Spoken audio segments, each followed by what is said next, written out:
good morning, or depending when you're watching this, good afternoon, good evening, or good night. My name's Ross, and as always told, I had a voice radio. So today, we are looking at, safe to say, a fairly phenomenal deck. We had the Australia International Championships this past weekend. I was fortunate to be on the commentary team for that particular event, and at that particular event, we saw a group of European players bring a deck along, which nobody saw coming, which was quite frankly ridiculous. It was played by a bunch of people, and all but I think one of them got top 32. Robin Schultz got 51st, and then we saw Jesper Eriksson in 29th, Magnus Hellekalland in 18th, Nico Alabas in 15th, Philip Schultz got 3rd, but Tord Reklev took home the tournament with this particular deck. It is so good that pretty much the entire team made top 64, all but one made top 32, and 2 of the top 4 decks were this. It was a deck that I think is fair to say dominated this weekend. It's Zoroark Gardevoir. It basically takes 2 decks, which are very different, and which we don't expect to be played together, and just mashes them together into a deck that just works. So starting off with Zoroark GX, and I think that's probably a nice place to start. This is a Pokemon that by now I'm assuming most of you are familiar with. The trade ability says you can discard a card from your hand and draw 2 from your deck. You get 3 or 4 of these out, which is not outside the realms of possibility. We saw it a lot over the weekend, and you've basically got everything you need to win the game. Then you bring in Riotous Beating for just a double colorless energy, 20 damage for every Pokemon that you have in play. And it's great. And we see the stuff like Volcanion has 130 HP, so in theory you can't get a one-hit KO. And we see that Tapu Lele and all these big GXs are out of KO range, even when you had a choice band to do 150. Honestly, ladies and gentlemen, it's not about big one-hit KOs with Zoroark. Zoroark is about spreading damage around, doing consistent damage for low energy cost all throughout the game. And then, of course, we get the other part, which is Gardevoir. Gardevoir is another phenomenal Pokemon. It won the World Championships. It's got Secret Spring that allows you to attach an extra fairy energy during your turn. You've got a GX attack that allows you to recover your resources, shuffle 10 cards from your discard back into your deck, which is incredibly useful for a number of different reasons, but it just gets all your resources back. And then you've got Infinite Force, 30 damage for each energy attached to both active Pokemon. And this is what you do against big Pokemon like Buzzwole and Lycanroc, who have large HP, especially if they're hitting you for weakness. You basically say, well, you know what? I can't really KO this with Zoroark, and I'm getting hit for weakness, but Gardevoir trades super favorably. I'm not going to get Gardevoir out turn 2 or 3 every game, although we did actually see it working quite a lot, but I'm going to have it late game when I need it. We also see that this deck plays Gallade. Gallade is another great Pokemon that attacks for just a double colorless energy. If you played a supporter this turn, it does 130 damage. It's a non-GX with 150 HP, making it very difficult to KO. But also, it does big damage and it hits opposing Zoroark for weakness. So if your opponent's playing Zoroark, and a lot of the time at the moment that's going to be true, lots of people are playing Zoroark, then you get to take one-hit KOs of a single prize Pokemon. And there's a lot of decks around at the moment that really struggle to KO non-GX single prize Pokemon. You can't use Choice Band, you've got to put a load of resources in, and then at the end of the day you only take one prize, and that's a little bit sad. Now, we do also see here one promo Giratina. That is purely because this deck does not have a particularly good matchup against Greninja. So you play one of these Giratina so that if Greninja does come out, they lose Greninja Break's Giant Water Shuriken ability, and you have a good matchup against them. And we see Mew EX. Mew EX is a card that had been away for a little while.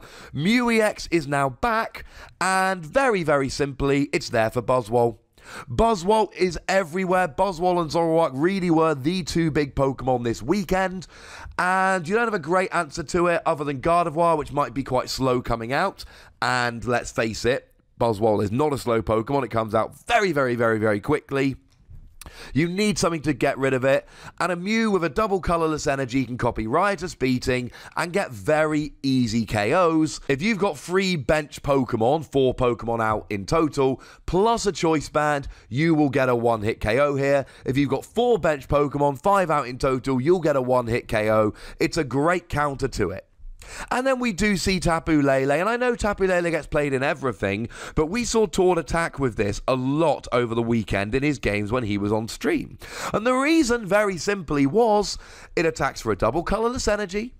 It's not weak to something like Buzzwole or Lycanroc, and it actually trades quite well with them, especially Buzzwole. Something like a Tapu Lele can take a lot of prizes, and you're leaving it in the active, and it's not getting hit for weakness, and it's actually really quite funky. It is definitely something that you need to bear in mind.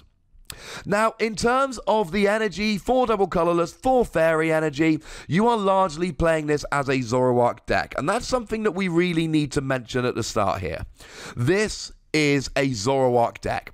You play Gardevoir, you play Gallade, you've got plenty of time to get them out, because this is a Zoroark deck, and you want to start off at the beginning playing Zoroark. The 4 fairy energy are there so that when you get your Gardevoir out, you can find them. Now, before we get into just the one-offs and all, etc., I do want to mention that this deck is built in a very interesting way. You have resources. You have a lot of options here that you shouldn't have because of the way this deck is constructed. So, for instance, this deck does not play Curlier, and it only plays 3 rare candy. So you might be thinking, well, hang on a second, how is it going to get all of those stage 2 Pokemon out? And the answer, ladies and gentlemen, is very easy. You're using Mallow.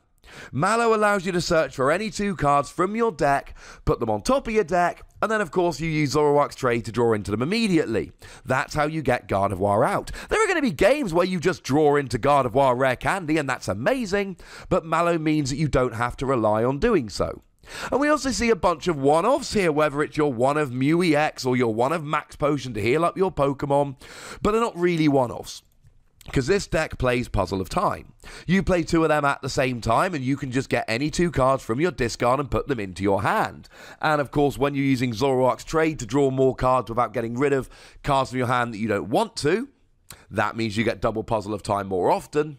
And then, of course, you're playing Gardevoir's GX attack that can recover your resources, including Puzzle of Time. So when we say there is 1 Mew EX in here, that's before Puzzle of Time, and that's before Twilight GX comes around, etc. So let's be clear on this. It's not really a one-off per se.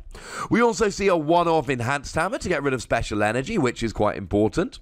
We only see 1 Choice Band because a lot of the time you're going to be 2-hit KOing, so it doesn't really matter. And 1 Parallel City, because Parallel City is great against Zoroark.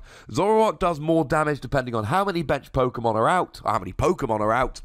This limits that. But sometimes you can just play a Parallel City to force your opponent into really awkward situations, and that in itself is kind of funny. We see 1 copy of Floatstone to move your Pokemon out of the active. It's been played for a long time. It's pretty good. And all these one-offs, like I've said, aren't really one-offs. And of course, there's a bunch of other cards we need to run through very quickly. We've got Field Blower here to get rid of tools. Largely, this is the counter for Garbodor, which, of course, when it's got a tool attached, will turn off your abilities. And this is a deck that really likes its abilities. And speaking of which, I didn't quite mention Gallade's Premonition ability. You're playing Gallade as an attacker here.